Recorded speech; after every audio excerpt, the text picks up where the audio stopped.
Some wrestlers leave behind highlight reels, title reigns, and memories that last for decades. Others, they leave behind question marks. I'm your host, Frank Culbertson, and this is Portland Wrestling Obscurities, forgotten, brief, and barely remembered.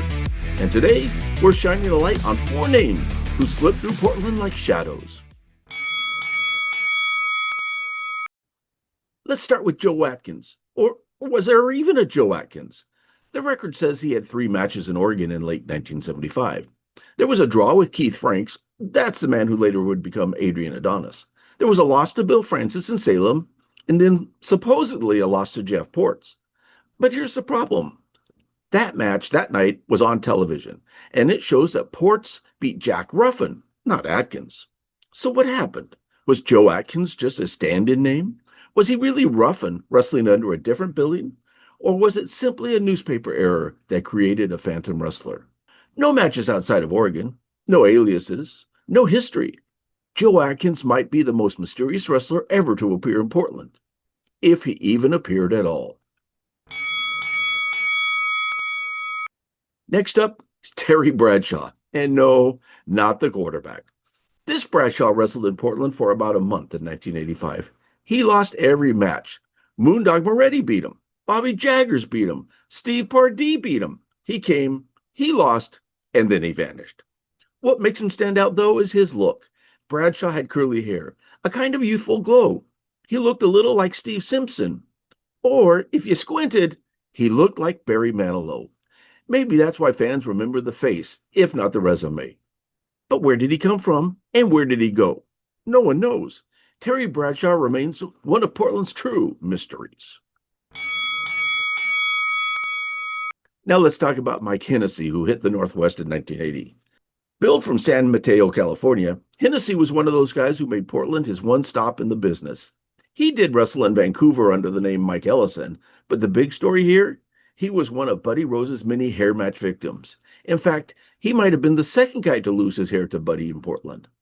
He stuck around from February to June, then walked away from wrestling altogether, joining the military and leaving behind a very short but memorable entry in Portland history. Hennessy's career may not have lasted long, but if you were in the crowd the night that Buddy shaved his head, you definitely remember it. And finally, Wayne Bridges. Now, here's a guy who was a big deal elsewhere, but barely a blip in Portland. Bridges started wrestling in Britain in the 1960s and built a strong reputation before coming to Vancouver. He got over up there, even winning the tag titles with Don Crawford. He notched big wins too, guys like Masa Saito, Bob Ramus, of course, Sergeant Slaughter, and Bugsy McGraw. He even challenged Jack Briscoe for the NWA World title in July of 1974. But in Portland, he came down twice, and both times he lost to Dale Lewis. That was it. The Portland fans never got to see the real Wayne Bridges. Back in England, he would hold versions of the British World title, and later became known for hosting the British Wrestlers reunion with his wife.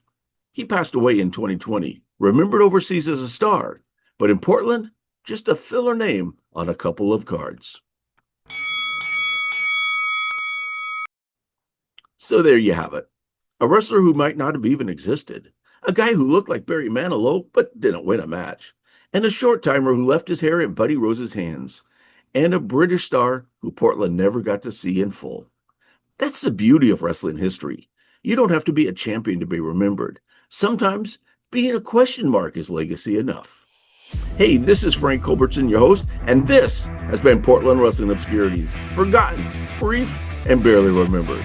It's inspired by the Encyclopedia of Portland Wrestlers by historian Mike Rogers, available now on Amazon.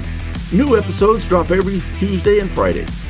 Tune in on Spotify, Apple Podcasts, or wherever you get your wrestling history fix. And follow so you never miss the forgotten names behind the curtain.